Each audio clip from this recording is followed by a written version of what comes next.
Hey there, it's me, Joshua. I want to share something with you all. It's not my beer, although if you were here, I would give it to you because that's one of my values, to try to give a shit about other people. Doesn't mean I always succeed. There are plenty of times when I become quite selfish and acknowledge it. Just like I would never harm another person, and of course unless they were harming me, in which there would be reciprocal frustration. But let's just say that I try to be the best person I can be, within reason, without spreading myself so thin that I feel like I'm doing myself harm. I think that most people have this same attitude to life, that, you do what you can for others. Your family comes first, but you're not going to be this perfect, cookie cutter of, some perfect 50s family from a sitcom or something. Just doesn't happen. But the same with harm. You may be a passive person, but if somebody rubs you the wrong way, you might get a little snappy, right? You might say something you don't mean, say something out of anger, frustration. That's just being human. But we seem to have a moral code, which tells us when we're doing something wrong. It comes from the gut. It says, hey, you're being a jerk, or hey, you shouldn't have said that, or hey, this is harming another person. I know that there are plenty of people in society, especially, psychopaths, sociopaths, that maybe don't have this trait, or this little switch that tells you when you're, being socially wrong, so to speak. But most of us do. Which leads me to the video title, and whatever it may be, which I don't even know yet, but I'm sure it will pertain somehow to religion not having a monopoly on morality. And I've mentioned this before, it's just something I feel like just needs to be said over and over and over again. Religion does not have a monopoly on morality in the sense that we don't derive our moral values just from religion. It's the other way around. Religion derived its moral values from us as people. Most religions, whatever their typical values are, it's usually the same. Trying to do no harm. Don't kill people. These obvious things that people seem to think are commandments, but I've always said, why would I kill somebody? However, there's also just kind of these little catches and, things that you have to consider, like bending the rules. If somebody was trying to kill me, could I then kill somebody else? What if somebody was threatening my family? I would. I would have no problem doing so, because I would protect my family over somebody else that was trying to harm them. But this would be, people would say, well, that's different. But here's the thing, there are no rules written in stone. It's the same as, we try to do no harm as best we can, but sometimes we accidentally do. We make a bad decision. I think what it honestly comes down to is having the right intentions, always. Now, ignorance can lead to some bad decisions, and that can be frustrating for people because even though you have good intentions, you're ignorant because you chose not to pay attention to something and people got harmed because of it, and people get in trouble for that in one way or another.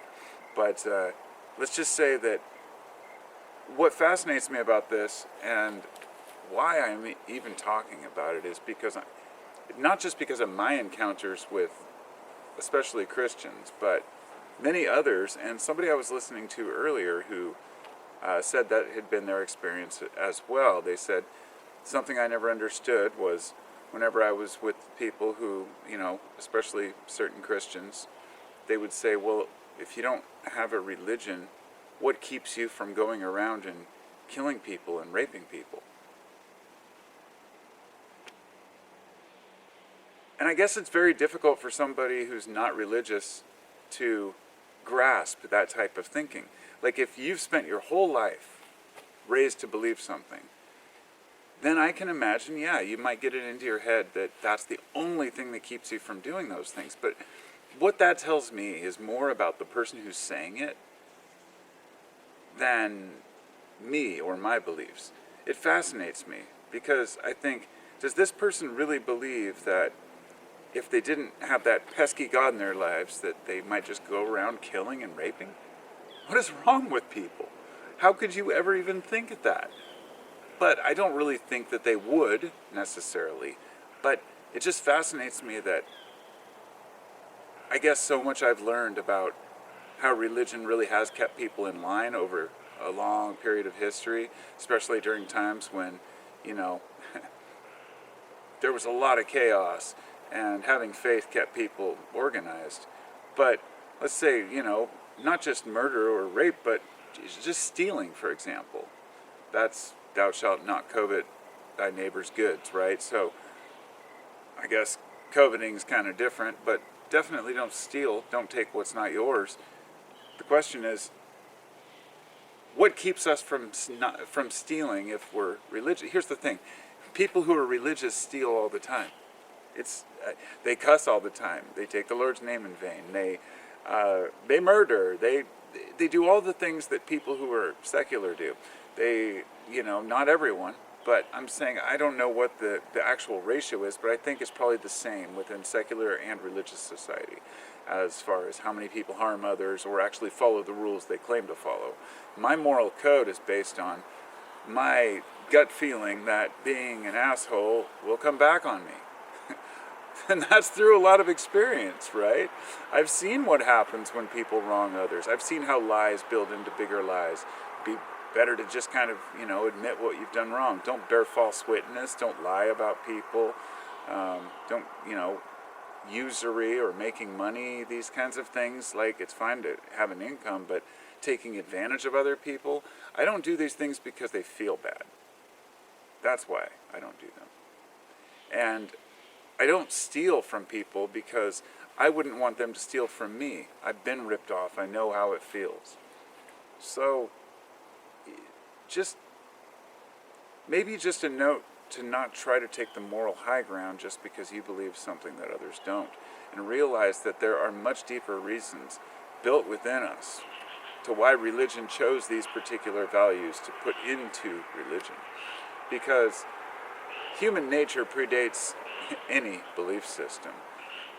If we have one that we can rely on, that's wonderful. I think it's great, and cheers to that. I'm much more accepting of religion than I was when I was younger.